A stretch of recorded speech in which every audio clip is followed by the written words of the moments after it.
గౌరవప్రదమైన భయం, పరిశుద్ధమైన భయం అంటే దేవుని ఎడల. దీన్ని అధ్యయనం చేస్తున్నప్పుడు దేవునికి భయపడిన కొద్దిమంది నా మనసులో ఉన్నారు. అబ్రహాము దేవునికి భయపడినవాడు. ఐగుప్తు మంత్రసానులు దేవునికి భయపడినవారు. అంతేకాదు, ఓబద్య దేవునికి భయపడినవాడు. నెహెమ్యా దేవునికి భయపడినవాడు. ఇలా 4 తరహాలైన వ్యక్తులు దేవునికి భయపడిన వారు కనిపించారు. అబ్రహాము దేవునికి భయపడ్డాడు అని దేవుడే చెప్పాడు. కానీ ఎలా డిఫైన్ చేయాలో నాకు అర్థం కాల. దానికోసం చాలా తర్జన పడతా వచ్చా. దినాలు గడుస్తున్నాయి, రోజులు గడిచినాయి, శనివారం వచ్చేసింది. చెప్పాలి, ఓబద్య దగ్గర దొరుకుతుంది, కానీ అబ్రహాం దగ్గర దొరకటంలా. మనసు చాలా కలతపడింది. ఖచ్చితంగా అబ్రహాం గురించి చెప్పాలి ప్రభువా అనుకున్నా. దానికోసం ఎవరైనా చెప్పుంటారని పెద్దలు, మనకు అన్నలు ఉన్నారుగా, ముందు రాసిన వాళ్ళ కామెంటరీస్ అన్నీ చూశా. 1 కాదు 2 కాదు, నిన్నంతా అదే పనిలో ఉన్నా. ఎవ్వరూ ముట్టుకోలే, అందరూ తెలియగలవాళ్ళే. ఈ కామెంటేటర్స్కి అందరికీ ఉన్న అద్భుతమైన జ్ఞానం ఏంటంటే, ఏదైనా క్రిటికల్ టాపిక్ అయితే జంప్ చేసి వెళ్ళిపోతారు, ముట్టుకోరు. ఎందుకు వచ్చింది లేనిపోయిన తలనొప్పి అనుకుంటారో ఏమో తెలియదు. కానీ నాదేమో ఓ రకమైన మొండితనం అన్నా చేతగానితనం అన్నా చెప్పలేను. తెలుసుకోవాలనే తపన. ఆలోచిస్తా ఉన్నాను. చూడండి ఒకసారి, ఆదికాండం 22వ అధ్యాయం.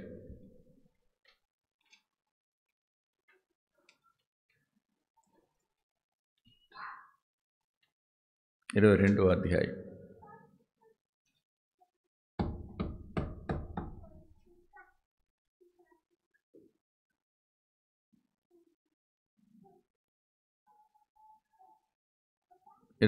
అధ్యాయం 12వ వచనం అందరం కలిసి చదువుకుందాం. అప్పుడు ఆయన ఆ చిన్నవాని మీద చెయ్యి వేయకుము, అతనినేమీయూ చేయకుము. నీకు ఒక్కడైన నీ కుమారుని నాకియ వెనుతీయలేదు గనుక నీవు దేవునికి భయపడివాడవని ఇందువల్ల నాకు కనపడుచున్నదను. ఇది వచ్చిన దేవుడు, నువ్వు దేవునికి భయపడేవాడువయ్యా అన్నాడు. దేవుడే ఆ మాట చెప్పటం అనేది అది తిరుగులేదు.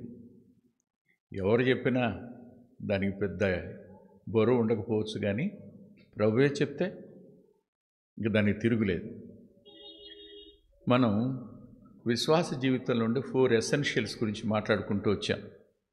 దేవుని భయం, దేవుని యందలి విశ్వాసం, దేవుని ప్రేమ, దేవుని నిరీక్షణ అని. కొరింథీయులకు రాసిన మొదటి పత్రిక 13వ అధ్యాయంలో చివరిలో 3 ఉంటాయి కదా. ఆ 3కు ముందు దేవుని భయం. దేవుని భయం లేకుండా ఈ 3 నిరుపయోగం అవుతాయి. ఆ విషయాలు మొదటి దినాన్ని చూసాం మనం. ఇప్పుడు సరిగ్గా 22వ అధ్యాయం దగ్గరికి వచ్చినప్పుడు ఈ మాటలు ఆయన అన్నారు. నువ్వు దేవునికి భయపడేవాడువని ఇందు మూలముగా. ఇప్పుడు నాకేంటంటే,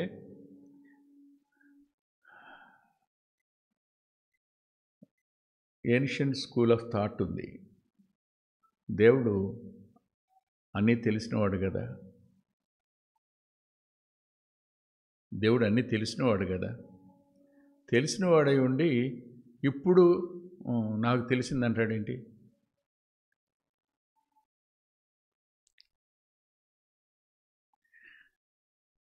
ఆలోచించండి ఒకసారి. అన్నీ తెలుసు కదా ఆయనకి. ఆయన భవిష్యత్ అంతా ఎరిగినవాడు కదా, అన్నీ ఎరిగినవాడు. ఇప్పుడు అదే కదా అంతే మాట చదవండి మీరు 12. ఇందువల్ల నాకు కనబడుతుంది అన్నాడు. అంటే ఇప్పుడే తెలిసింది ఆయనకి,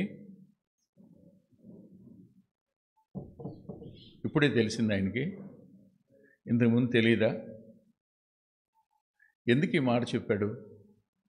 జ్ఞాపకం పెట్టుకోండి, దేవుడు నిన్నైనా నన్నైనా నిరూపించడానికే వీటిని అనుమతిస్తాడు. అబ్రహామును బాధ పెట్టాలనో నిన్ను బాధ పెట్టాలని ఎప్పుడూ ఉండదు ఆయనకి. ప్రపంచానికి నువ్వెవరో నిరూపించాలి, చరిత్రకు నువ్వు ఒక మాదిరిగా ఉండాలి. నిన్ను నిరూపించడం శ్రమైనా, ఇరుకైనా, ఇబ్బంది అయినా, వేదనైనా, నష్టమైనా, దేవుడు he wants to prove your self. నిన్ను నిరూపించడం కోసమే కానీ తెలియక కాదని గుర్తుపెట్టుకోవాలి.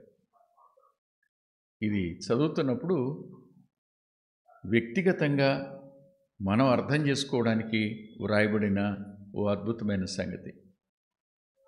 ఒక చిన్న పదం దొరికింది నాకు. ఆ పదంలో ఆ 4 కనిపించాయి. తల్లో ఉంచి ప్రార్థన చేసుకుందాం. ప్రేమగల మా ప్రియ తండ్రి, పరిశుద్ధుడైన మా గొప్ప దేవ, మా జీవితాలకు ఏమి అవసరమో, మేము ఏమి నేర్చుకోవాలని మీరు కోరుకుంటున్నారో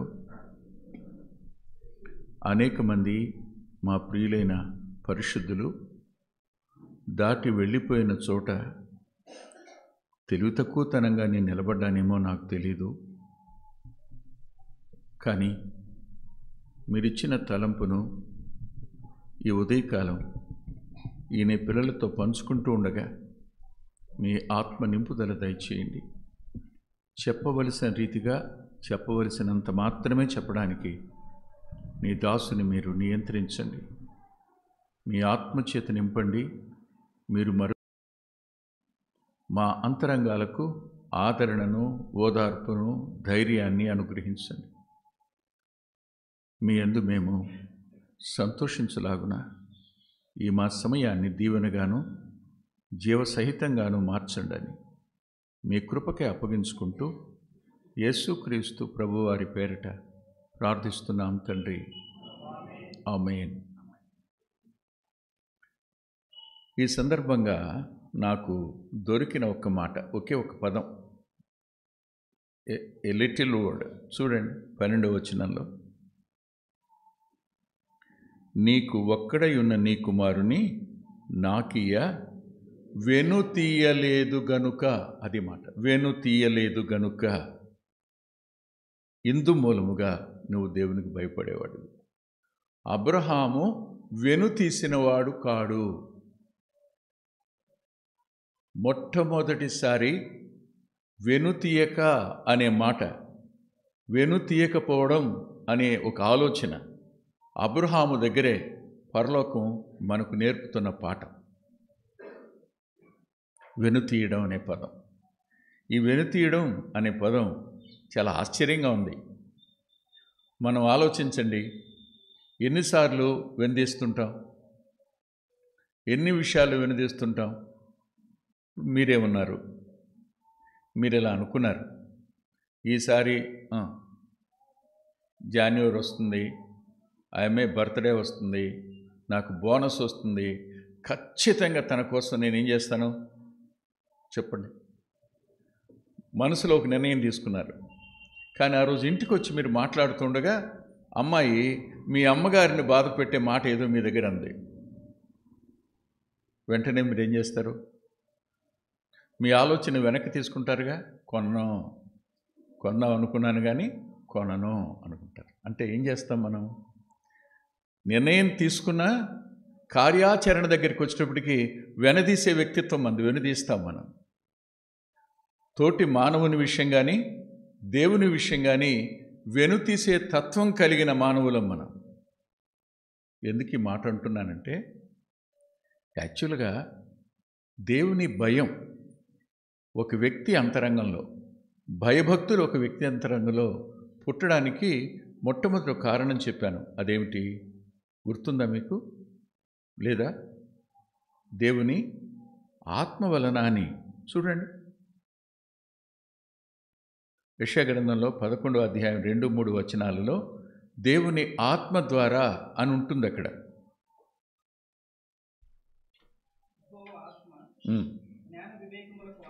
కరెక్ట్గా ఆ వచనం చదువు, ఆ పదం చదువు.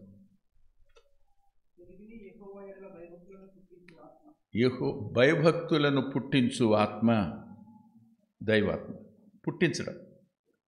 11:3 గదు, యెషయా గ్రంథం 11:2-3 వచనాలు. అయితే ఈసారి నాకు మరో వచనం దొరికింది ఆశ్చర్యంగా. ఆ వచనాన్ని కూడా మీకు చూపిస్తాను. 32వ అధ్యాయం ఇర్మియా గ్రంథం. పెద్దోళ్ళకి ఎన్ని తెలిసే ఉంటాయిలేండి, మనకు తెలియదు అంతే. We are kids. 32వ అధ్యాయం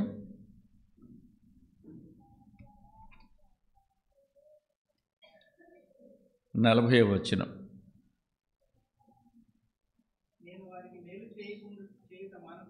నేను వారికి మేలు చేయుట మానకుడునట్లు నిత్యమైన నిబంధనను వారితో చేయుచున్నాను. ఇక్కడ నుంచి ఈ పదం, పై పదాలు చిన్నవి కావు, పెద్దవి. కానీ ఈ పదాలు మన అంతరంగానికి ఆదరణ కలుగు చేసేవి. వారు నన్ను విడువకుండునట్లు వారి హృదయములలో నా యెడల భయభక్తులను పుట్టించెదను. మారు మనసు పొందిన ప్రతి వ్యక్తి అంతరంగంలో దేవుని యందు విశ్వాసం కలగటం మాత్రమే కాదు, భయభక్తులు కూడా ఆయన పుట్టేట్టు చేస్తాడు. భయభక్తి పుట్టడానికి దేవుడు కారణం.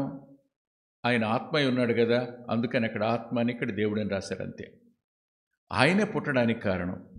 కానీ భయం ఉన్నా, విశ్వాసం ఉన్నా, నిరీక్షణ ఉన్నా, ఆయన ఎడల ప్రేమ ఉన్నా, పరిస్థితి దగ్గర వెనకదీయడం అనేది మాత్రం ఈ స్వభావానికి చెప్పండి సహజం. అంతేగా, ఎన్నో నిర్ణయాలు తీసుకుంటాం, ఖచ్చితంగా చేయాలనుకుంటాం. కానీ తర్వాత ఆలోచించి వద్దులే, ఎందుకు వచ్చింది ఇప్పుడు మనకి, ఎవరికి పట్టంది మనకేంది అనుకుంటాం, వెనకడుగేస్తాం కదా. ఇక్కడ అంటాడు, నీవు వెను తీయలేదు. ప్రభు తన నోటి మాటగా, నువ్వు నాకు వెనుదీయలేదయ్యా, నీ ఒక్కడైన కొడుకుని నాకివ్వడానికి నీవు వెను తీయలేదు. ఈ మాట చదివినప్పుడు నాకు సంతోషం కలిగించే మరో మాట దొరికింది. చూస్తారు ఒకసారి, హెబ్రీ పత్రికలో ఉందా మాట. హెబ్రీ పత్రిక 10వ అధ్యాయం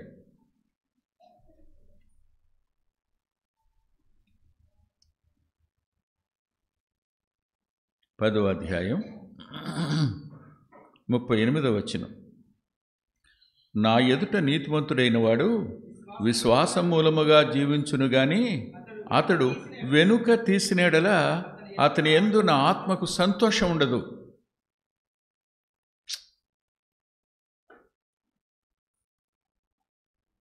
వెనుక తీసినేడల అంటే అర్థం ఏంటో తెలుసా? అతడు నా ఎడల ఆ పవిత్రమైన భయాన్ని, గౌరవప్రదమైన భయాన్ని పోగొట్టుకున్న ఎడల అని అర్థం. వెను తీయడం అంటే అదేగా. వెను తీయలేదు గనుక నువ్వు నాకు భయపడేవాడివి అన్నాడు ఆయన కదా. మరి వెను తీస్తే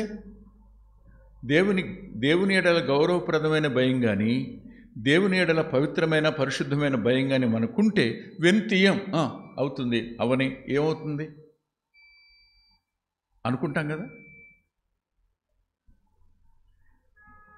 ఈ మాట దగ్గర ఆగి ఆలోచిస్తే ఇందులో దేవుని భయాన్ని గురించి ప్రభు మాట్లాడారు. కానీ ఇదే సందర్భంలో బలిపీఠం మీద తన కొడుకుని పెట్టినప్పుడు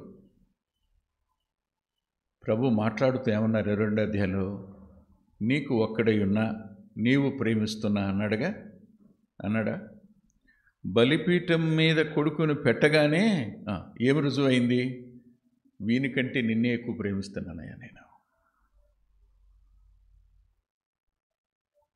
I love you more than my son, only sun. బలిపీఠం మీద పెట్టేశాడు. ఇక్కడ ఒక తలంపు నా మనసుకి. 2 బలిపీఠాల మీద పెట్టాడు ఇస్సాకుని అబ్రహాం. మొదటిది మనసు అనే బలిపీఠం మీద ఎప్పుడూ అర్పించేశాడు. ఇప్పుడు లిటరల్గా భౌతికంగా బలిపీఠం మీద పెట్టాడు. ఎప్పుడు నిర్ణయం తీసుకున్నాడో హృదయంలో అది ఆయనకి సంతోషం కలుగు చేసింది. తెచ్చి బలిపీఠం మీద పెట్టిన తర్వాత నేను దేవుణ్ణి ప్రేమిస్తున్నాను అని రుజువైంది. దీని వెనకేముంది? దేవుని భయం ఉంది. దేవుని భయం అనేది మనలో దేవుని ఎడల ప్రేమను తరగనివ్వదు. దేవుని భయం అనేది మనలో ఉన్న విశ్వాసాన్ని స్థిరపరుస్తుంది.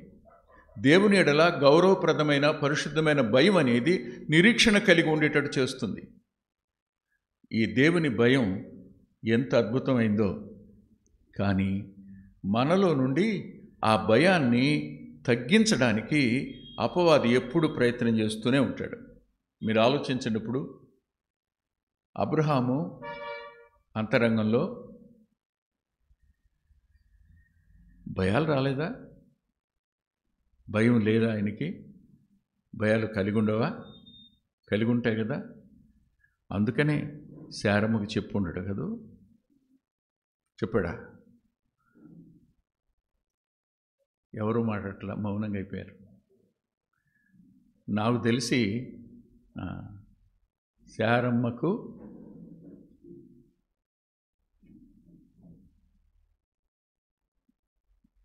చీమ తలకాయ కంటే చిన్నంత అయినా సరే క్లూ దొరికుండదు. కొడుకుని తీసుకెళ్తున్నప్పుడు అస్సలు ఆమెకు తెలియదు. నెంబర్ 1. 2, 2 పని వాళ్ళని వెంట పెట్టుకుని వెళ్ళాడు. వాళ్ళనే ఉన్నాడు, ఇక్కడే ఉండండి మీరు, మేము వెళ్ళి ఆరాధిస్తాం. అక్కడికి వస్తే వీళ్ళు ఏం చేస్తారు? వీళ్ళు అడ్డం పడతారు కదా. అవునా? అంటే వెనక్కి లాగే వెను తీసే అవకాశాలు 2 చోట్ల ఉన్నాయి. 1 వైఫ్ దగ్గర ఉన్నాయి, 2 పనివారి దగ్గర ఉన్నాయి. వీళ్ళిద్దరినీ అధిగమించాడు. ఆమెకి చెప్పలేదు, వీళ్ళని ఇక్కడ ఆగిపోమన్నాడు. నా మనసు కనిపించింది, అబ్బా ఎంత జాగ్రత్త తీసుకున్నావయ్యా నువ్వు. నిన్ను వెనక్కి లాగేవాళ్ళని మరి చక్కగా తప్పించుకున్నావు కదా. నేను చెప్తున్న మాటలు వింటుంటాడు ఆయన. ఖచ్చితంగా పరలోకం వింటుంది కదా, ఆయన దగ్గరే ఉన్నాడు కదా. ఆయన వింటూ ఉండుంటాడు, ఖచ్చితంగా వింటాడు. రేపు పొద్దున ఇలా మాట్లాడేవేంటంటే నిశ్చిత్వానికి వెళ్ళాక అనుమానమే లేదు. ఆ భయం నాకుంది, అందుకని నిలబడి జాగ్రత్తగా మాట్లాడుతున్నాను. వాళ్ళిద్దరికి ఒక్క మాట చెప్పలా, అటు పనివారికి కానీ వాళ్ళకి కానీ. మేము బలర్పించి వస్తాం, ఇక్కడే ఉండండి అన్నాడు. అన్నవాడు కొడుకు అడిగిన మాటకి యెహోవా ఈరే అన్నాడు. దేవుడే చూసుకుంటాడన్నాడు. అంటే అర్థం ఏంటి చెప్పండి? ఏముంది ఆయనకి? ఫెయిత్, విశ్వాసం ఉంది. దేవుడు చూసుకుంటాడు నాన్న, దేవుడే చూసుకుంటాడు. ఎక్కడ? మోరియా పర్వతం మీద బలి పశువును దేవుడు చూసుకుంటాడు. ఆయన అప్పటికే చూశాడు, చూసి అప్పటికే సిద్ధం చేసి ఉంచాడు. అవునా? అవును. భూమికి పునాదులు వేయక మునిపే సిద్ధపరిచిన దేవుని గొర్రెపిల్ల ఎవరు? ఇప్పటి వరకు మనం విన్న యెషయా గ్రంథం 6వ అధ్యాయం 9వ వచనం కాదా? అయితే దేవుని కార్యాలు seems to be so natural. దేవుడే చూసుకుంటాడు అన్నప్పుడు బలిపీఠం దగ్గరికి వెళ్ళి కత్తి పైకి వెళ్ళినప్పుడు ఆపు అని పరలోకంలో నుంచి దేవదూత తెచ్చి గొర్రెపిల్లని అక్కడ పెట్టదు, గొర్రెని అక్కడ పెట్టకూడదా? అలా చేయలేదు ఆయన. ఎంత సహజంగా చేస్తాడో, ఎంత సామాన్యంగా ఉంటాయి ఆయన కార్యాలు. But those are all wonderful things. ఆ పొట్టేలు కొండ ఎప్పుడు ఎక్కింది? సరిగ్గా ఎక్కడ బలిపీఠం కడతాడో ఆ ముందే దాని కొమ్ములు అక్కడ ఎందుకు చిక్కుకుని ఆగింది? వీళ్ళు వచ్చినప్పుడు ఎందుకు నిశ్శబ్దంగా ఉంది? బలిపీఠం కట్టేంత వరకు దాని ఉనికి వీళ్ళకి ఎందుకు తెలియలేదు? God's ways are mysterious. God's ways are mysterious. ఆయనకు భయపడే వారి పక్షంగా ఆయన కార్యాలు అనూహ్యాలు. ఆయనకు భయపడే వారి పక్షంగా ఆయన సరఫరా అనూహ్యం. ఆయనకు భయపడే వారి పక్షంగా ఆయన చేసే కార్యాలు ఆశ్చర్యాలు అంతే.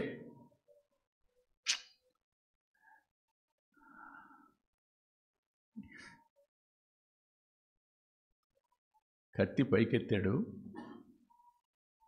వెంటనే ఆయన అన్నాడు,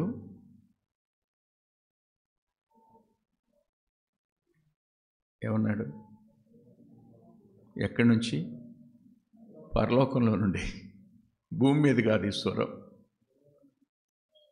ఫ్రమ్ హెవెన్, పరలోకంలో నుండి.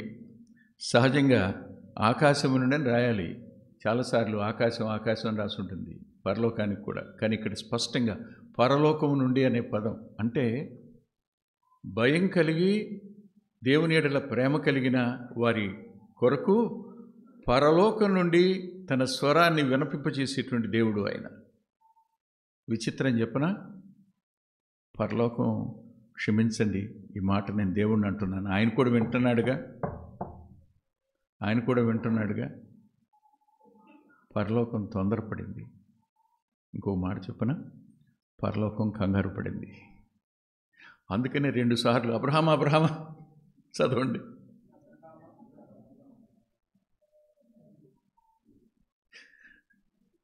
ఇతనుకున్న ప్రేమ, దేవుని ఎడల ఇతనుకున్న భయం ఏం చేసేస్తుందని? ఇంకా ఒక్క క్షణం కూడా ఆలస్యం చేయదు, ఒక మైక్రో సెకండ్ కూడా ఆలస్యం చేయడు. ఎవరికి తెలుసు? He knows. అందుకనే 2 సార్లు పిలిచాడు అబ్రహాం అని.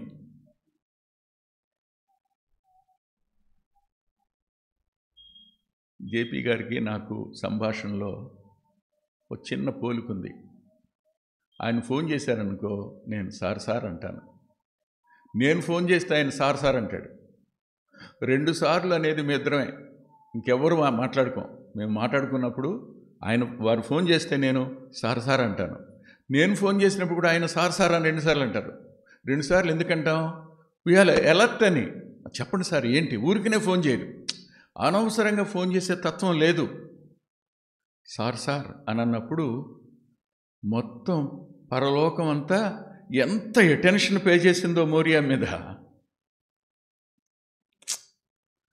దేవునికి భయపడే వారి విషయంలో పరలోకం ఎంత సంతోషిస్తుందో అదేగా చూసాం. వెనుతీయని వారి యందు సంతోషించే దేవుడు ఆయన. భయమే వెనుతీయకుండా మనల్ని నిలబెట్టేది. ఖచ్చితంగా నిలబెడుతుంది. అబ్రహాము నిలబడ్డాడు. పుట్టించిన భయాన్ని మనలో నుండి తొలగించడానికి వెనుతీసే అవకాశం ఈ శరీరానికి ఉంది, మన రక్త సంబంధానికి ఉంది, మన పనివారికి ఉంది, లోకానికి కూడా ఉంటుంది. అందుకనే లోకం కంటే ఉన్నతంగా ఎత్తైన స్థలం మీదకి, ఆ పర్వతం మీదకి తీసుకుని వెళ్ళారు. ఇందులో ప్రేమ ఉందని చెప్పాను కదా. నీకు ఒక్కడైనా నువ్వు ప్రేమిస్తున్నా అన్న ఇస్సాకుని బలిపీఠం మీద పెట్టగానే ప్రూవ్ చేశాడు, అయ్యా వీణ్ణి కాదు నేను ప్రేమిస్తుంది, ఇతనికంటే నిన్నే. ప్రూవ్డ్. రెండవదిగా యెహోవా చూసుకుంటాడు అన్నాడు. విశ్వాసం ఉంది. అంతేకాదు నిరీక్షణ కూడా ఉంది. అబ్రహాములో నిరీక్షణ కూడా ఉంది. నిరీక్షణ కూడా ఉంది అనడానికి మనకు కనిపెడే ఒక మాట చూద్దాం రండి.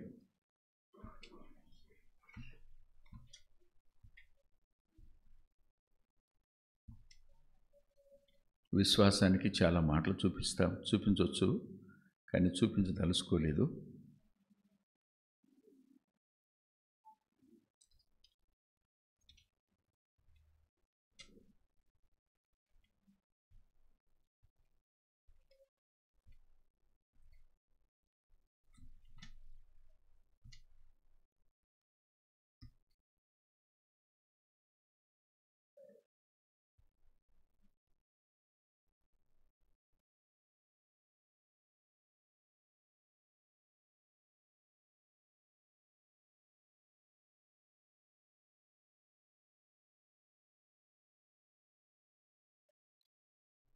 యాకోబు పత్రిక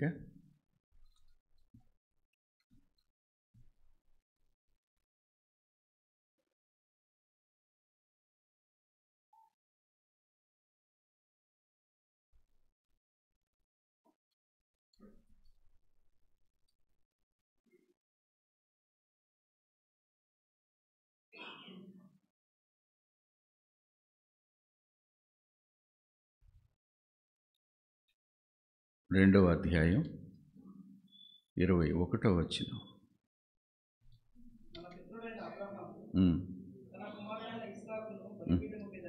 అర్పించినప్పుడు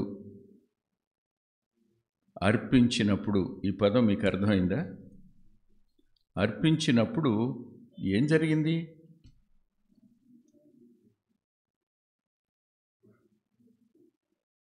హెబ్రీ పత్రిక 11వ అధ్యాయం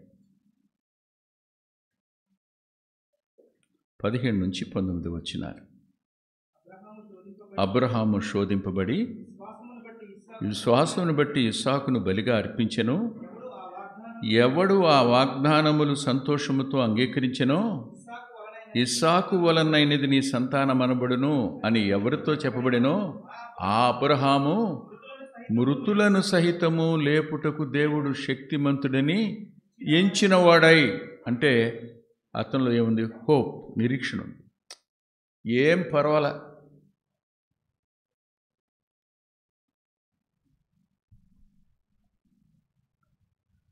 కట్టెలు కొడుకు తల మీద పెట్టాడు.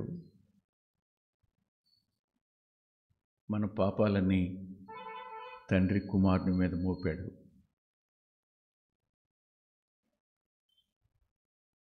బలిపీఠ మీద పెట్టాడు. కట్టెలకు నొప్పంటిస్తాడు, కాలి బూడిదైపోతాడు ఇస్సాకు. అంటే తన మనసులో అబ్రహాం డిసైడెడ్ ఏమని, నేనే నరికేస్తా, ముక్కలు ముక్కలు చేస్తా, బలిపీఠ మీద పెట్టేస్తా, నొప్పంటిచ్చేస్తా, కట్టెలతో నా కొడుకు తగలబడిపోయి బూడిదైపోతాడు. బూడిదైపోయిన తర్వాత మృతులను సహితం లేపడానికి దేవుడు శక్తిమంతుడు. మృతమైన గర్భానికి శక్తినిచ్చి బిడ్డనిచ్చినవాడు మృతులుండి నా కొడుకుని లేపడా? తప్పకుండా లేపుతాడు. ఏముంది ఇప్పుడు అబ్రహాంలో? 4 కనపడ్డాయి. భయం ఉంది, ప్రేమ ఉంది, విశ్వాసం ఉంది, నిరీక్షణ ఉంది. మనలో ఏం లేదు? ఎన్నిసార్లు మనం వెనుతీసిన వాళ్ళంగా ఉన్నామో ఎప్పుడైనా ఆలోచించారా? How many times?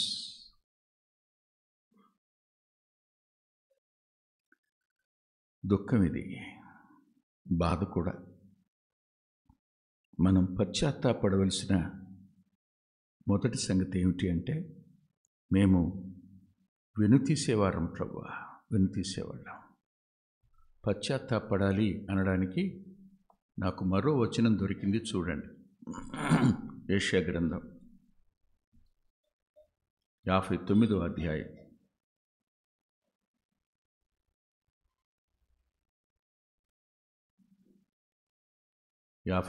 అధ్యాయం 13వ వచనం. అందరం కలిసి చదువుకుందాం. తిరుగుబాటు చేయుటయు, యెహోవాను విసర్జించుటయు, మా దేవుని వెంబడింపక వెనుక తీయుటయు, బాధాకరమైన మాటలు, విధికి వ్యతిరేకమైన మాటలు వచించుటయు, హృదయమున యోచించుకొని అసత్యపు మాటలు పలుకుటయు, ఇవియే మా వలన కలుగుచున్నవి. వెనక తీసిన ప్రతి వాడిలో తిరుగుబాటు, వెనక తీసిన ప్రతి వానిలో విసర్జించడం, వెనక తీసిన ప్రతి వాడిలో వ్యతిరేకమైన బాధాకరమైన మాటలు వచించడం, వెనక తీసిన వారిలో అసత్యమైన వాటిని ఆలోచించడం అనేవి సర్వసాధారణం.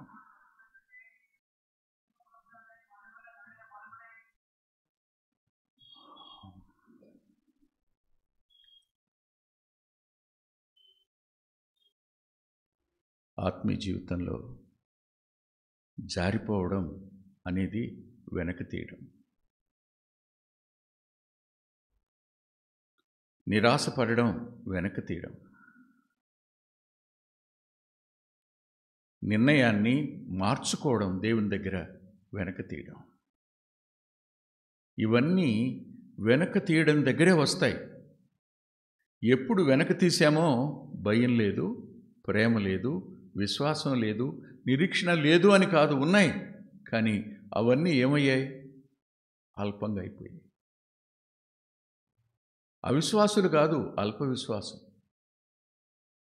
నిరీక్షణ లేక కాదు, బలహీనమైన నిరీక్షణ. ప్రేమ ఉంది కానీ ఉండవలసినంత కాదు, భయం సన్నగిల్లిపోయింది. అందుకనే ఈ ప్రవక్త ఈ మాట పలికినప్పుడు నేను అనుకుంటాను, గావురుమని ఏడ్చుంటాడు. వాళ్ళ దగ్గరికి వస్తున్నాం, తన కుమారుని మన కొరకు బలి ఇవ్వడానికి ఆయన వెంతీలా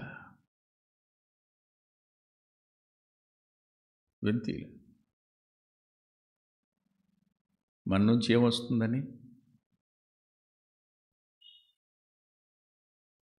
అందుకే ఆంధ్ర క్రైస్తవ కీర్తనలో, నా వంటి నరుడొకడు నన్ను ప్రేమించిన నా వలన ఫలము కోరు, ఆహా నీ వంటి పుణ్యునికి నా వంటి పాపితో కేవలం ఏమీ లేక ఎందుకయ్యా ప్రేమించి నీ కొడుకు నా కోసం బలిగా ఇచ్చావు? వై? నీ కోసం ఏదో చేయాలనుకుంటా, కానీ వెనుతీస్తా. నేను ఇంకెప్పుడు సహవాసానికి మానను అనుకుంటా, కానీ వెనుతీస్తా. నేను సేవకు సహకారిగా ఉండాలనుకుంటా, కానీ వెనుతీస్తా. నేను ఇతరుల ప్రేమకు నేను ఎప్పుడు ఆటంకం కాకూడదు, ఎవరిని గురించి అనవసరంగా మాట్లాడకూడదు అనుకుంటా, కానీ వెనుతీస్తా. వెనుతీసి ఈ తత్వం నా ఆలోచన మీద, నా సంభాషణ మీద చూడండి. నా ఆలోచన మీద ఉంది, ఆఖరి పదంలో నా సంభాషణ మీద ఉంది, నా ఆత్మీయ ప్రయాణం మీద ఉంది, తిరుగుబాటు ఉంది అందులో.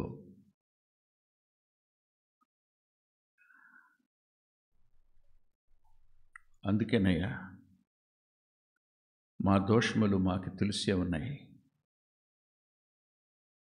ఇవి మా వలన జరుగుతున్నవి. ఇవే ఆత్మీయ జీవితంలో ఇలాంటివి ఎన్ని మార్లు జరిగి ఉంటాయో ఆలోచించుకుని మనం ఇప్పుడు రొట్టెలో ద్రాక్షరసంలో పాల్గొంపులు పొందాలి. అబ్రహాముకున్న ఈ సాక్ష్యం మనకు లేదు.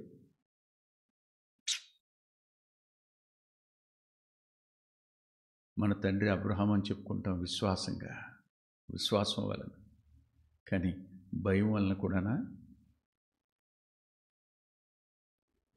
ప్రేమ వలన కూడానా, నిరీక్షణను బట్టి కూడానా కాదు అనేది స్పష్టంగా లేఖనం మన లోపాలను మనకెత్తి చూపించటం కదా.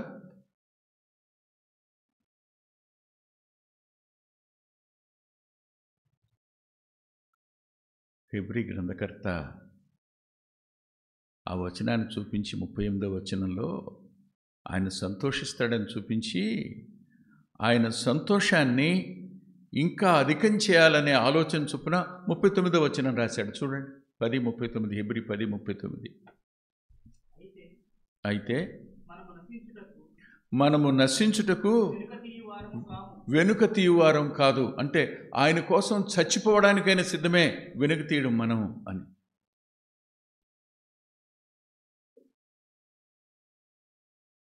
మన చేతుల్లో ఉన్నవి, మన కౌగిలిలో ఉన్నవి, మన జేబులో ఉన్నవి మాత్రమే కాదు, మనల్ని మనం బలిపీఠం మీద పెట్టుకోవడానికి కూడా వెనుతీయము అనేది ద లాస్ట్ వర్డ్స్.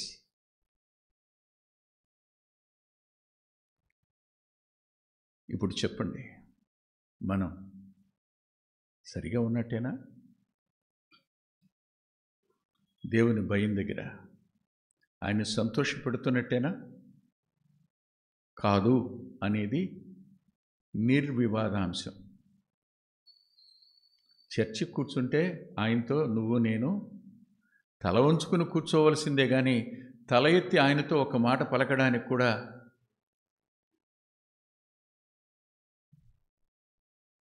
అవకాశం లేదు. దుఃఖం. ఇది దేవుడు తానే అబ్రహామును గురించి ఇచ్చిన సాక్ష్యం. తిరిగి ఇప్పుడు నాతో పాటు మీరు రాజుల గ్రంథం దగ్గరికి రండి.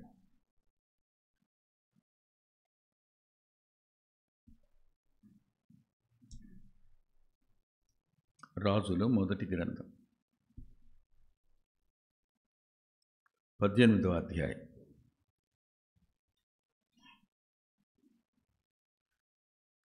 మూడవ వచనం. ఆహబు తన గృహ నిర్వాహకుడకు ఓబద్యాను పిలిపించెను. ఈ ఓబద్య యెహోవా యందు బహు భయభక్తులు కలవాడై. ఆగండి. This was the testimony of the spirit of God. పరిశుద్ధాత్మ దేవుని యొక్క ప్రకటన ఇది. ఆయనే వ్రాస్తున్నాడు. ఇది వాక్యం రాసింది ఎవరు? పేతురుపత్రికలో ఆత్మచేత ప్రేరేపించబడి వ్రాయబడిన లేఖనం అని రాసి ఉంటుంది. ఇప్పుడు ఈ స్టేట్మెంట్ ఎవరిచ్చారు? అక్కడ పరలోకం నుంచి స్టేట్మెంట్ విన్నాం, ఇక్కడ లేఖనంలో స్టేట్మెంట్ వింటున్నాం. ఈ ఓబద్య యెహోవా యందు బహుభయభక్తులు కలవాడు. ఇది మాట, బహుభయభక్తులు కలవాడు. చాలామంది ఓబద్యాని కాంట్రవర్షియల్ చేసి మాట్లాడడం విన్నాను. నేను కాంట్రవర్షియల్ చేసి మాట్లాడడం విన్నాను. కాంట్రవర్షియల్ చేయడానికి they have their own cos. They have their own cos. కారణం ఏంటంటే, అలాంటి యెజెబెల్ దగ్గర ఎలా ఉన్నాడు, అలాంటి ఆహాబు దగ్గర ఎలా ఉన్నాడు, వాళ్ళకి నమ్మకస్తులుగా ఎలా ఉంటాడు, దేవునికి నమ్మకస్తుడైన వాడు అని they are going to raise a question. ఆశ్చర్యం, అలాంటి చోటున కూడా ఉద్యోగస్తుడై ఉండి దేవుని యందు భయభక్తులు బహుభయభక్తులు కలిగి ఉన్నాడు అనే మాట పరిశుద్ధాత్మ దేవుడే రాసినప్పుడు we have to accept. That's all. Question చేయడానికి నువ్వెవడో నేనేవాడిని? రాసింది ఎవరు? పరిశుద్ధాత్మ దేవుడు రాయించాడు. కాబట్టి నువ్వు క్వశ్చన్ చేసి నువ్వు ఒక రీజనింగ్ తెచ్చి అక్కడ నమ్మకంగా ఉండడం సాధ్యం అవుద్ది అని అనకండి. మనం తిరగబడిన వాళ్ళం అవుతాం, మర్చిపోకండి. ఇతని సాక్ష్యాన్ని కొంచెం ఎన్హాన్స్ చేయడానికి ట్రై చేస్తున్నాను నేను. మీరు నన్ను అపార్థం చేసుకోవద్దు, కొంచెం ఎన్హాన్స్ చేస్తాను, పర్లేదా? రెండు వెళదాం. 12వ వచనం చూడండి. చివరి సెంటెన్స్. నీ దాసుడనైన నేను బాల్యము నుండి యెహోవా యందు భయభక్తులు నిలిపినవాడను. ఇక్కడే ఎన్హాన్స్ చేస్తానన్నాను కదా, నేను ఇప్పుడు ఎన్హాన్స్ చేస్తున్నాను. 12వ వచనాన్ని ఇప్పుడు మనం చదువుకున్న 3వ వచనాన్ని దగ్గరికి తెండి. 12వ వచనం దగ్గరికి 3వ వచనాన్ని తెండి. బాల్యం నుండి భయభక్తులు కలిగిన వాడు అని తను చెప్పుకున్నాడు.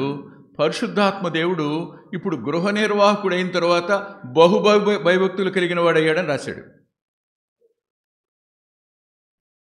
Can any theologian deny it? తన నోటితో తను చెప్పుకున్న మాట ఏలియాతయ్యా, నేను బాల్యం నుండి దేవుని యందు భయభక్తులు కలిగిన వాడినయ్యా అన్నాడు. పరిశుద్ధాత్మ దేవుడు అన్నాడు, ఇప్పుడు అతడు గృహ నిర్వాహకుడుగా ఉన్నప్పుడు కూడా బహుభయభక్తులు కలిగిన వాడయ్యాడు అన్నాడు. ఎన్హాన్స్ అయిందా, డిమినిష్ అయిందా? దేవుని భయభక్తులు పెరగవలసి ఉండగా మనలో తరిగిపోయాయి. We are going to lose the fear of God in so many circumstances. In our personal affairs, in our family relationships, even in the ministry, we are going to lose the fear of God. చాలా బాధ, చాలా దుఃఖం. కాబట్టి అయ్యా, నీ భయాన్ని నాలో పుట్టించు, నీ భయం నాకు కావాలి. ఒక్క మాట నేను ఆఖరిలో చెప్పాల్సిన మాట ముందే చెప్తున్నాను. యాక్చువల్గా లాస్ట్లో చెప్పాలన్నమాట, కానీ ఇప్పుడు సందర్భం వచ్చిందని చెప్తున్నాను. మన ప్రార్థన ఏముండాలో తెలుసా? దేవుని భయం ఎడల మన ప్రార్థన ఏమై ఉండాలి చూడండి ఒకసారి. 86వ కీర్తన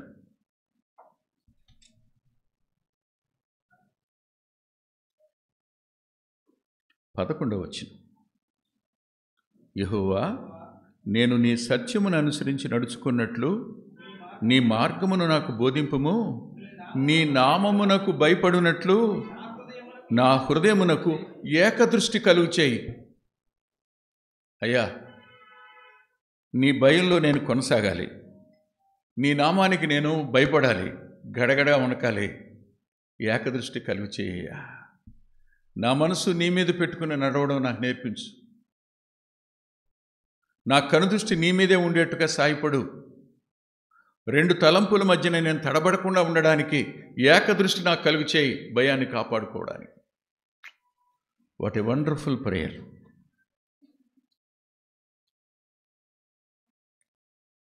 ప్రేడ్ బై డేవిడ్ ఎలోన్.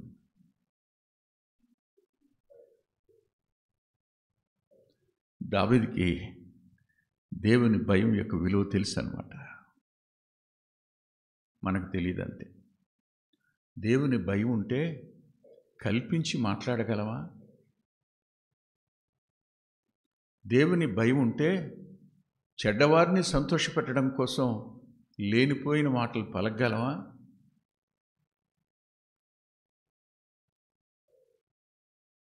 ఇది ఆత్మీయ జీవితంలో నొప్పి కలిగించే సంగతి.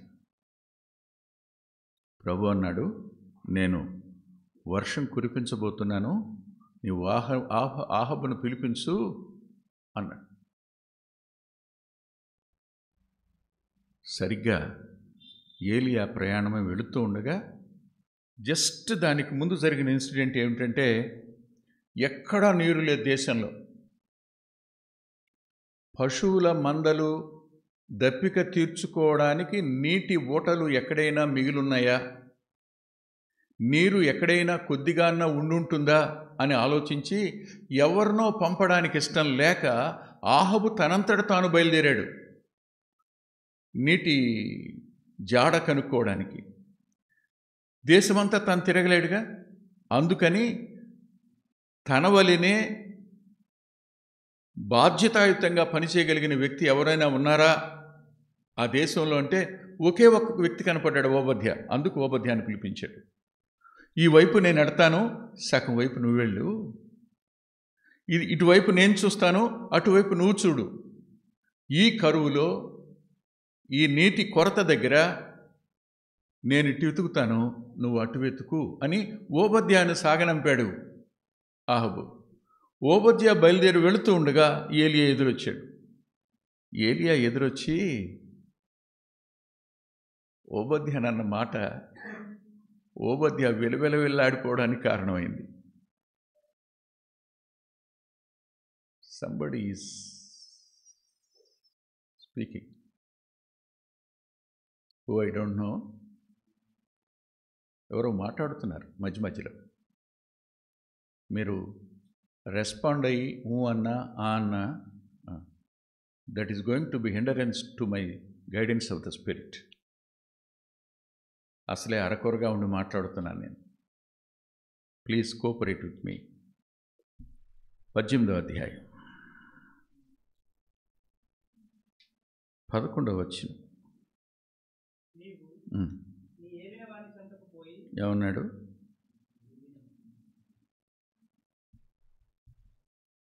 చాలా చాలా ఉన్నాయిలేండి, పైన సంభాషణ చాలా ఉంది. ఇది రెండోసారి అనడం. 7వ వచనం. ఓబద్య మార్గమును పోచుండగా ఏలియాను ఎదుర్కొను. ఓబద్య అతని ఎదిగి నమస్కారం చేసి, నా ఏలిన వాడవైన ఏలియావు నువ్వే కదా అన్న. నా ఏలిన వాడవైన ఏలియావు నువ్వే కదా అంటే ఈయనేమంటాడు? నీవు నీ ఏలిన వాడిని చెందుకు పో అన్నాడు. నేను నీ ఏలివాడిని, నాతో ఉండేవాడు నువ్వు. ఇక్కడ let us understand the plan and purpose of God. Put Obadiah in the place of స్టోర్షిప్. గృహ నిర్వాహకత్వం దగ్గర ఓబద్యాన్ని ఉంచడం దేవుని ప్రణాళిక, ఆయన కోరుకున్న ప్రయోజనం. క్రూరులైన పరిపాలకుల మధ్య నమ్మకస్తులైన దేవుని పిల్లల్ని ఉంచడం అనేది చరిత్ర సారం. Not only in the king's history, now itself we're going to see so many officers, good officers, believers are there. ఉన్నారు, వాళ్ళు లేరు అనకండి, వారు ఉన్నారు. వారు ఉండబట్టి వాళ్ళు ఏం చేస్తున్నారో తెలుసా? శేషాన్ని కాపాడేవారుగా ఉన్నారు.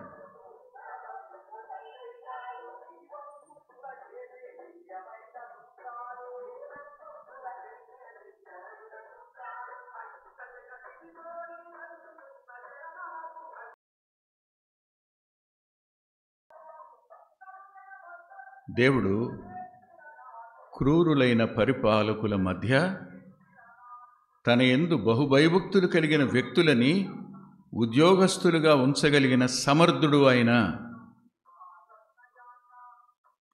దేవుని పిల్లలను పోషించడానికి, దేవుని శేషాన్ని కాపాడడానికి ఓబద్యా వంటి వారిని దేవుడు వాడుకుంటాడు.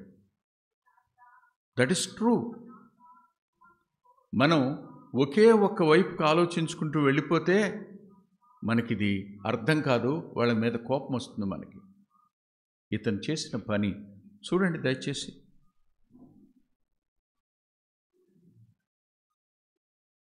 4వ వచనం. యెజెబెలు 18, రాజులు మొదటి గ్రంథం 18వ అధ్యాయం 4వ వచనం. యెజెబెలు యెహోవా ప్రవక్త నిర్మూలన చేయుచుండగా గుహలో 50 మందిగా 100 మందిని దాచి అన్నపానములిచ్చి nearly 3 years or 3.5 years, I don't know. 100 మంది ప్రవక్తలు బ్రతికి ఉండడానికి, 100 మంది ప్రవక్తల కుటుంబాలు బ్రతికి ఉండడానికి ఓబద్యా ఎవరు చెప్పండి? The source of haven, the providence of haven, the protection of haven కాదని అనగలరా మీరు? కానీ ఎలియా అన్నాడు, నీ యజమాని దగ్గరికి వెళ్ళు అన్నాడు.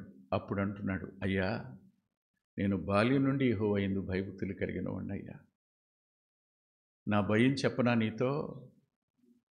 నువ్వు వెళ్ళమంటావు, ఎక్కడికి పిలవమంటున్నావు? ఏ పర్వతం మీదకి చెప్పండి? మోరియా పర్వతం మీదకేమో ఇసాకు, కర్మేలు పర్వతం మీదకేమో ఇంద కర్మేలు అన్నాను నేను అనుంటాను, స్కిప్ అయి ఉంటుంది. మోరియా పర్వతం అది, ఇది కర్మేలు. కర్మేలు పర్వతం మీదకి పిలవమన్నాడు. అంటున్నావు బాగానుంది, దేవుని ఆత్మ నేను ఇక్కడి నుంచి ఎక్కడికైనా పోయాడే అనుకో, నన్ను చంపుతాడు.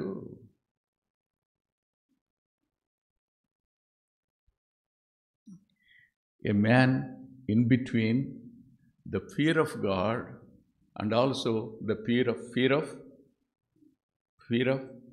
rulers. పరిపాలకుల భయానికి దేవునికి భయానికి మధ్యలో నలుగుతూ తన వంతు పని నమ్మకంగా చేస్తూ దేవుని ప్రవక్తలను కాపాడడానికి దేవుని సాధనంగా, దేవుని హస్తంగా ఉన్నవాడు ఓబద్యా. ఇక్కడ నేను ఈ మాట చెప్పడానికి గల ఏకైక కారణం చెప్తాను.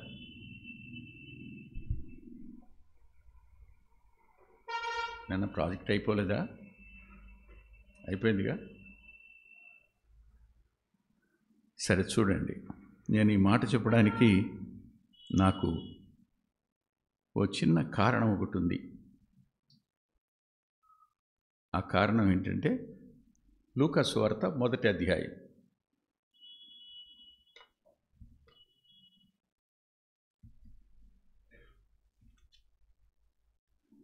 మొదటి అధ్యాయం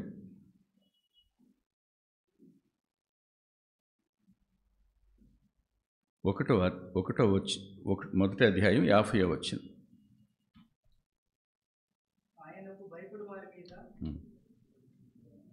చదువు. ఏమైంది రవి నీకు? ఆయనకు భయపడు వారి మీద ఆయన కనికరము తరతరములకు ఉండును. అంతేనా? ఏమైనా వ్యత్యాసం ఉందా?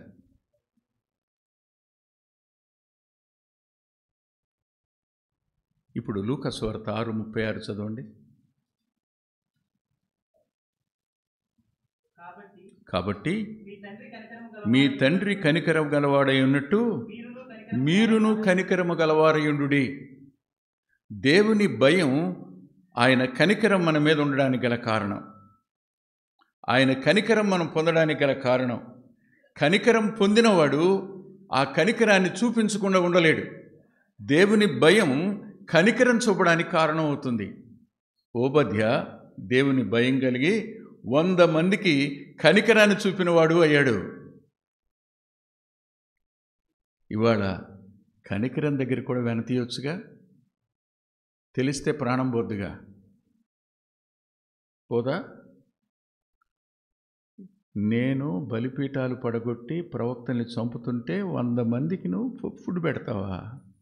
100 మందిని గుహలో దాస్తావా? నువ్వు నా మధ్య నుండి నా ఇంటి నిర్వాహకుడు అయ్యండి. గృహ నిర్వాహకత్వం అంటే ఆహబు, యెజబేలు ఫుడ్ అంతా ఇతనే.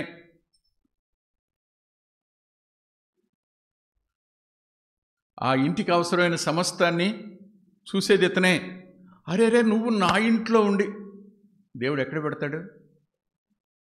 చెప్పండి, ఎక్కడ పెడతాడు? యోసేపు కోసం అవసరమైన సాధనాన్ని ఎక్కడ పెట్టాడు? గిన్నె అందించే చోట పెట్టలా? లేదా? ఇశ్రాయేలు ప్రజలకు సహాయం అందించడానికి రాణి స్థానంలో ఎస్తేర్ని పెట్టలా? Such is the plan of God. దేవుని ప్రణాళిక అలా ఉంటుంది. మనం అర్థం చేసుకోలేం, అపార్థం చేసుకుంటాం కూడా అవసరమైతే. ఆలోచించండి. ఇతన్ని గురించిన ఏలియా కనపడకపోతేనే నా పని అయిపోద్ది అనుకున్నాడు. 100 మంది ప్రవక్తలు కనపడితే ఏమైపోతాడు?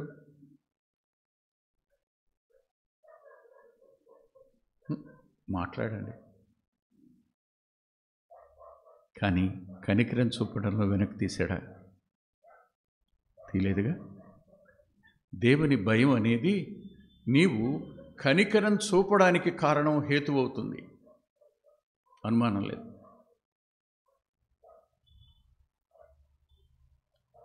నిజంగా కనికరం చూపేటువంటి తత్వం,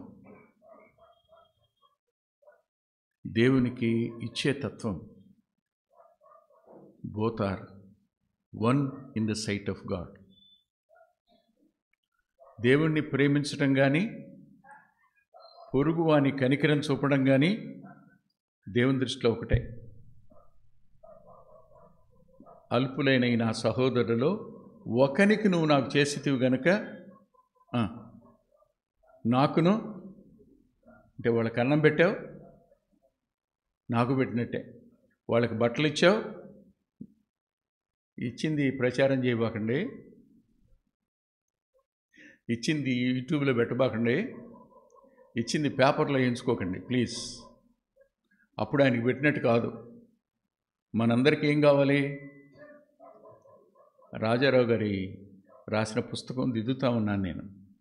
ఆయన శైలి ఏమి మార్చడానికి ఇష్టపట్ల. ఆయన శైలిగానే ఉంచే. ఇప్పుడు శైలి కాదు అది. నేను చదువుకున్న నాటి ఆ తెలుగు శైలి భలే అద్భుతంగా ఉంటుంది. అట్లాగే ఉంచా. ఆయన అంటాడు, మీరు కుడి చేత్తో చేసింది ఎడం చేతికి తెలియకూడదు అని ఆయన చెప్తే, మన వాళ్ళు చేసిన కార్యాలన్నిటినీ గజెట్లో పబ్లిష్ చేయించుకోవాలనుకుంటారని రాశాడు ఆయన. గజెట్ అని ఇంగ్లీష్ పదం. అంటే ఎవరికి తెలియాలని? మొత్తం అందరికీ తెలియాలనే పదం గజెట్ అంటారు. ఆ పదం వాడాడు అక్కడ ఆయన. మనం ఏదైనా చిన్న సహాయం ఎవరికైనా పొరపాటున చేస్తే సత్యాంతవరకు చెప్పుకుంటానే ఉంటాం. మన లక్షణం అది. దేవునికి భయపడేవాడెవడు చెప్పడు. రహస్యమందు చూచు తండ్రి ఆయన. ఎంత రహస్యంగా చేశాడో కదా. తెలిస్తే ప్రాణం పోతుందని తెలిసినా వెనుతీలా. వెనుతీశాడా? వెనుతీలా. వెనుతీయలేదు గనుక ఎవరితనో దేవునికి భయపడేవాడు అన్నది ప్రూవ్ అవ్వలేదా? That was proved. ప్రారంభించి గంట అయిపోయింది ప్రసంగం, కానీ ఇంకా 7 నిమిషాల టైము 12:30 ఉంది. ఇంకొక చిన్న అంశం చెప్పి ముగిస్తాను. భయపడే వారికి ఉండే లాభాలు వీలైతే వచ్చేవారం వచ్చే ఆదివారమే, ఇప్పుడు కాదు. చూద్దాం, ట్రై చేద్దాం. నెక్స్ట్ రండి.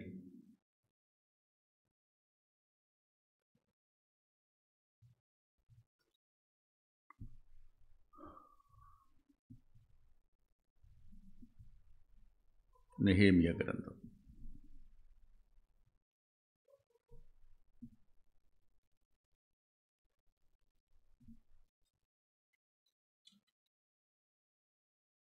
ఆరో అధ్యాయం.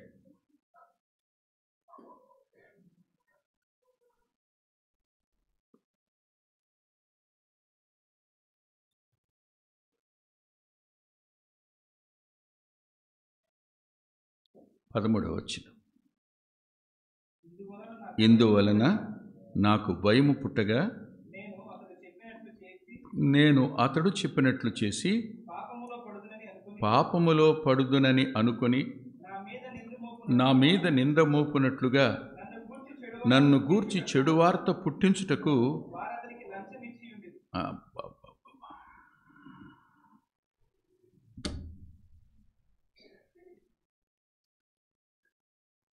నెహెమ్యా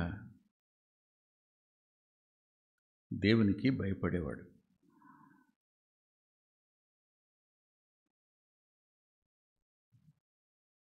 ఆయన భయపడేవాడు అనడానికి ఆయన స్టేట్మెంట్ అద్భుతమైంది.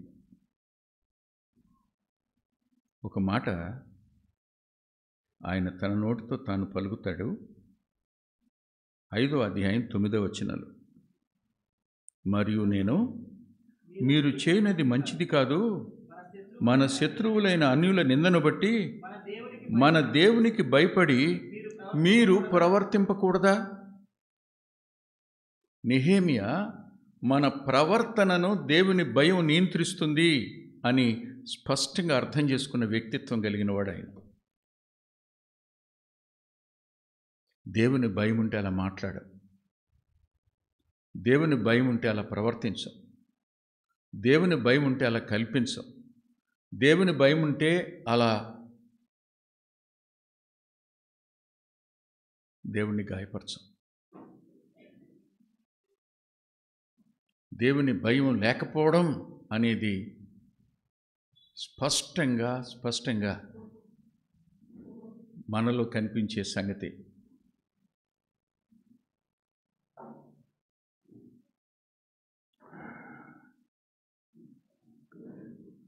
ఇక్కడ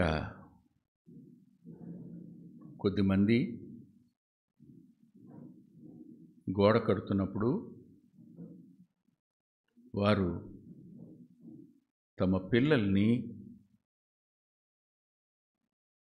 తమ తోటి యూదులకు బానిసలుగా అమ్మి తమ పోషణ కోసం అలా చేసినట్టుగా 5వ అధ్యాయంలో రాసి ఉంటుంది. మీరు దేవునికి భయపడి ప్రవర్తించొద్దా, అలా ఎందుకు చేశారు అని చెప్పి వారిని విడిపించటం చేస్తాడు. స్వచ్ఛందంగా తన కలిగింది వాళ్ళకి ఇవ్వడానికి నెహెమ్యా సిద్ధపడతాడు, చేస్తాడు. ఈ అధ్యాయంలో ప్రవర్తన విషయంలోనూ ఇది అయిన తరువాత 6వ అధ్యాయంలో పరీక్ష వచ్చి కూర్చుంది నెహెమ్యాకి. పరీక్ష ఏమిటి అంటే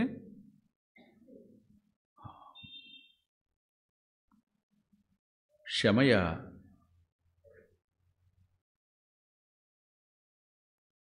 బహుశా నెహెమ్యాకు అతని ఎడల నమ్మకం ఉండాలి. అందుకనే షమయా ఇంటికి వెళ్ళాడు నెహెమ్యా. నేను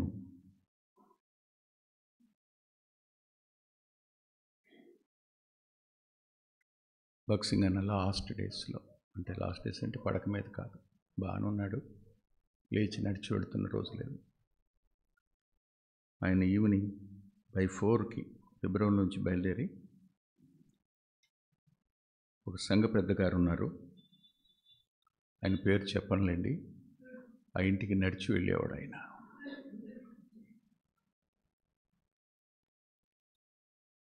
కళ్ళారా చూసిన వాళ్ళు ఉన్నారు. ఆ రోజు సణుక్కున్న వాళ్ళ సణుగుడు ఎలా సణిగారో కూడా నాకు చెప్పారు, నేను విన్నాను. అతని కబురు పెడితే అతనే వస్తాడు కదా, ఈయన ఎందుకు వెళ్తాడు అక్కడికి అని. ఈయన ఎందుకు వెళ్తాడు అక్కడికి?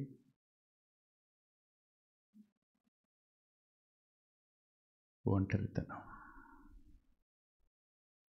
దేవునితో గడపడం మాత్రమే కాదు, మన మనసుని అర్థం చేసుకునే వారితో గడపాలని కూడా మనిషికి అనిపిస్తుంటుంది. ఈజ్ ఆల్సో ఏ మ్యాన్ కదా. నెహెమ్యా అంతటి గవర్నర్ ఒక వ్యక్తి కోసం ఇంటికి వెళ్ళాడు, అతని పేరు షమయ. అతని ఇంట్లోంచి బయటకు రావటంలో ఇంట్లోనే ఉన్నాడు, గృహ నిర్బంధంలో ఉన్నట్టు ఉండిపోయాడు. ఏమైందో అర్థం కాల. పని దగ్గర కనిపించేవాడు కాబోలు, సహకరించేవాడు కాబోలు, కానీ అతన్ని కూడా మన ప్రక్కన ఉన్న వారిని మన శత్రువులు క్యాప్చర్ చేస్తారు, నో డౌట్. శాటనిక్ వర్క్ ఆ స్థాయిలో జరుగుతుంది. నీ ప్రక్కన ఉన్నవాళ్లే, నీ వెంట ఉన్నవాళ్లే, నీతో ఉన్నవాళ్ళనే, వాళ్ళని వాడు క్యాప్చర్ చేస్తాడు.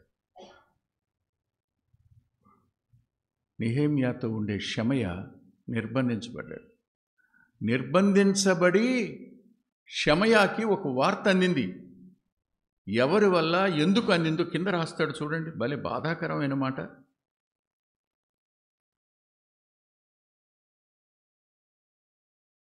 పదమూడవ వచనంలో, పాపంలో పడుదుననుకుని నా మీద నింద మోపునట్లుగా నన్ను గూర్చి చెడు వార్త పుట్టించుటకు వారు అతనికి లంచం ఇచ్చి ఉండిరి. షమయ ఏం చేశాడు? నాయకత్వం మీద నింద మోపడానికి లంచం పుచ్చుకున్నవాడయ్యాడు. ఎప్పుడు నాయకత్వానికి ప్రమాదమే. కింద చదవండి. నా దేవా, వారి క్రియలను బట్టి టోబియాను సన్బల్లటును నన్ను భయపెట్టవలెనని కనిపెట్టి ఉన్న ప్రవక్తలను నోవద్యాను ప్రవక్త్రిని. ఇందులో 2 మగోళ్ళు, 3 మగోళ్ళు, ఒక ఆడమ్మాయి.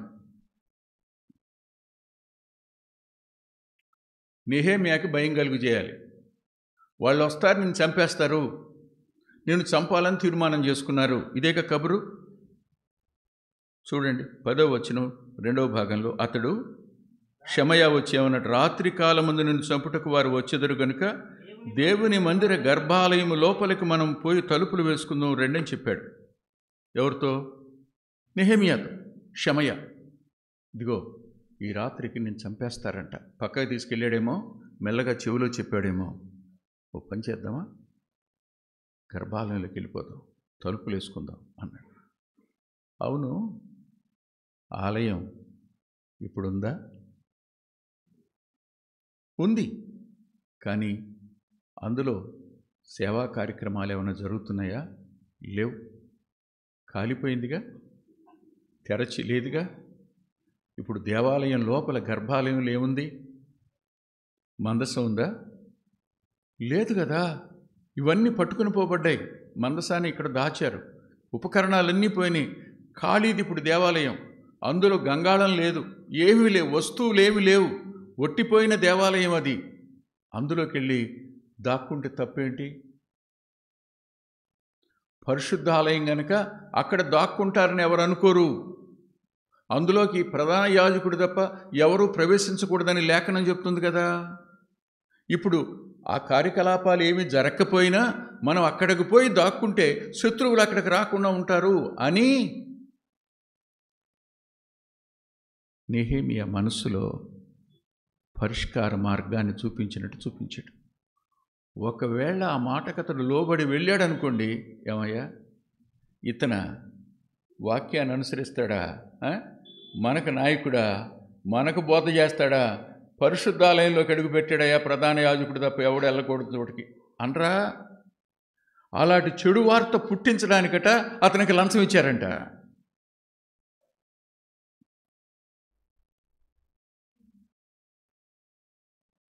ఏ భయం కలిగింది? God's fear. దేవుని భయం కలిగి వాళ్ళు కల్పించినటువంటి ఉపదేశంలోనికి తాను వెళ్లకుండా, మోసపోకుండా తనను తాను కాపాడుకోవడం అనేది నెహెమ్యాకు దేవుడిచ్చిన అత్యున్నతమైన అవకాశం. ఇక్కడ దేవుని భయం ఎంత అవసరమో నెహెమ్యా చేసిన సహాయం 5వ అధ్యాయం నెహెమ్యాకు దేవుడిచ్చిన వివేచన. దేవుని భయంలో నుండి దేవుని వివేచన అనేది వస్తుంది. మనలో ఇవేం లేవు. మనం ఇలా ఉండవు. మన అంతరంగాల్లో వీటికి చోట్లేదు. అందుకని మనం దేవునికి భయపడతామని పరలోకం చెప్పదు, పరిశుద్ధాత్మదేవుడు రాయుడు. మనకు ఆ సాక్ష్యం కూడా ఉండదు నెహెమ్యాకున్నట్టు. మనం ఆయనకి భయపడేటట్టు ఆయన మనలో భయాన్ని పుట్టించునుగాక. ఆ భయం కొనసాగడం కోసం ఏకదృష్టిని కలుగు చేయమని ఆయన పాదాల దగ్గరికి వెడదాం. ఆలోచించండి, జననం మొదలుకొని మరణం వరకు నా ప్రియరక్షకుడిలో ఎవ్వరూ ఊహించని మానవత్వం, ఎవ్వరూ ఊహించని మానవత్వం ఆయన ప్రేమించాడు, కనికరం చూపించాడు. ఆయన భయభక్తులు కలిగి ఉన్నాడని రాస్తుంది లేఖనంలో, హెబ్రీ పత్రికలో. ఆయన భయభక్తులు కలిగి ఉండడం ఏంటి అంటే, ధర్మశాస్త్రాన్ని తూచా తప్పకుండా ఆచరించిన వాడు ఎవరైనా ఉంటే, పూర్తి చేసిన వాడు ఎవరైనా ఉంటే, ధర్మశాస్త్రాన్ని సంపూర్ణంగా నెరవేర్చిన వాడు ఎవరైనా ఉంటే, మై లార్డ్ ఎలోన్, నా ప్రభు ఒక్కడే. భూమి మీద పుట్టిన ఏ మానవుడు ధర్మశాస్త్రాన్ని సంపూర్ణంగా నెరవేర్చిన వాడు కాడు, ఆయన ఒక్కడే. ధర్మశాస్త్రపు కాడి నుంచి మనల్ని విడిపించడానికి, దాని కాడి విరవడానికి ఆయనే కారకుడు. కృపను మరలా మన జీవితాల్లోకి రప్పించడానికి. సీనాయి పర్వతానికి ముందంతా కృపను మనిషి దుర్వినియోగపరుచుకుంటున్నప్పుడు కృప విలువ తెలియచేయాలని ధర్మశాస్త్రం ఇవ్వబడింది. ధర్మశాస్త్రం ఇవ్వబడినప్పుడు ధర్మశాస్త్ర ప్రకారం చేయడం మన వల్ల కాదు అనే సత్యం అర్థమైనప్పుడు మళ్ళీ మనుషులు కృపను అర్థించడం కోసం ఇది దేవుని ప్రణాళిక. ఆయన అందుకనే కృపా సత్య సంపూర్ణుడిగా భూమి మీదికి మానవుడిగా వచ్చాడు. ఆయనలో కనిపించిన ఆ మానవత్వంలో ప్రేమ కనిపిస్తుంది, కనికరం కనిపిస్తుంది. ఆయనలో మనం నేర్చుకోవలసిన ఒక మాట అంటారు, ఆయన మానవుడు కానీ పరిశుద్ధుడు. గెత్సేమనేలో మోకరించాడు, రక్తం పెద్ద చెమట బిందువు అయిందని రాశాడు లూక్. అలాంటి టైంలో ఆయనలో ఇసుమంతైనా పాపం లేదు, దోషం లేదు, అతిక్రమం లేదు, లోపం లేదు, ఏమీ లేదు. అలాంటి వాడు మన నిమిత్తం పాపంగా మార్చబడుతున్నప్పుడు, మన పాపాలన్నీ ఆయన మీద మోపబడుతున్నప్పుడు ఎంత విలవిల్లాడిపోయాడో.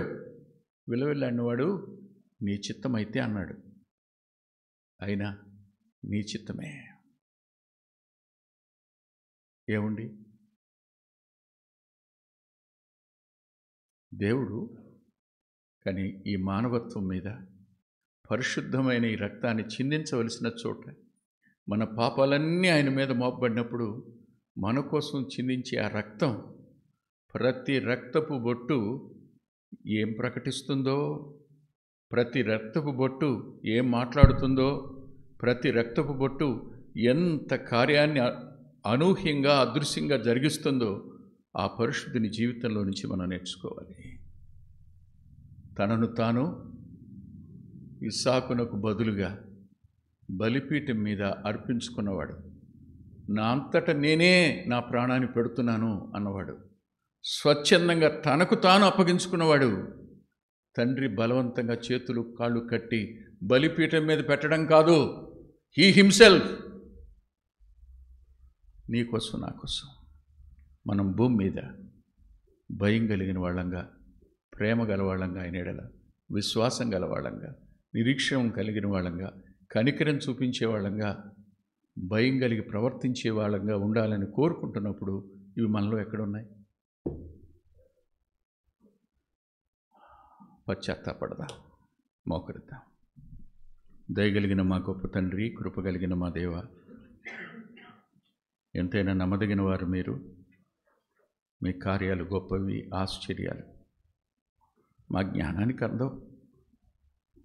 చెప్పవలసినంత చెప్పలేకపోయి ఉంటాను.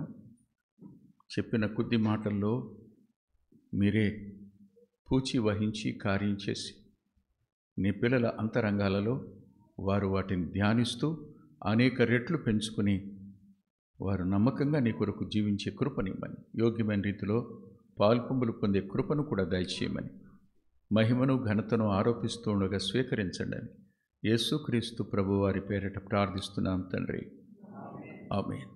బ్రదర్స్ రండి.